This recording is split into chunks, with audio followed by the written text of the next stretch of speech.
दुसरीकडे शिंदे गटा इतक्याच जागा आम्हालाही पाहिजेत अशी मागणी अजित पवार गटाच्या छगन भुजबळ यांनी केलेली आहे। तसंच जागा वाटपाबाबत आम्हाला दिलेला शब्द पाळला पाहिजे असा विश्वास सुद्धा छगन भुजबळ यांनी यावेळी व्यक्त केला। यावर भुजबळ यांनी जागांबाबत केलेली मागणी ही वैयक्तिक असल्याची प्रतिक्रिया सुधीर मुनगंटीवार यांनी यावेळी दिलेली आहे।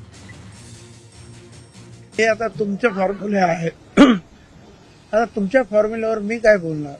तो काय आमचा फॉर्म्युला नाही। आम्ही एवढं सांगितलेलं आहे की बा शिंदे गटांना जेवढ्या जागा मिळतील तेवढ्या जागा अजित पवार साहेबांच्या आमच्या राष्ट्रवादीला सुद्धा मिळाल्या पाहिजे।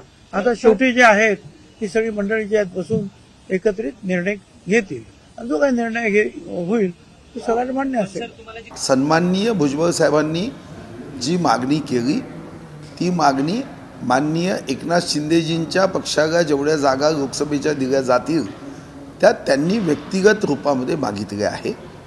माननीय अजितदादा असतील, माननीय प्रफुल्लभाई पटेल असतील, तटकरेजी असतील, त्यांच्या पक्षाचे संघटनात्मक काम बघणारे जे नेते आहेत ते आणि अमितभाई चर्चा करून त्याच्यावर योग्य तोडगा काढतील।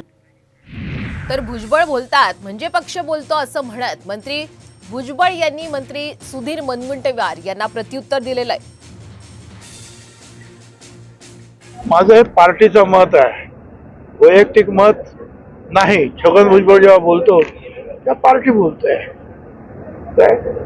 त्यामुळे मुनगंटीवारांना याच्याबद्दल काही मतप्रदर्शन करण्याचं काही कारण नाहीये।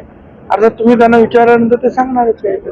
किमान मुनगंटीवार यांच्या मताप्रमाणे आम्ही सीट नाही घेणार आहोत। जे कोण आहेत दिल्लीचे लोक जे आहेत, दिल्लीश्वर आहेत आणि इथले प्रमुख लोक ते चर्चा करून जे आहेत त्या जागांचा जो आहे वाटप होईल।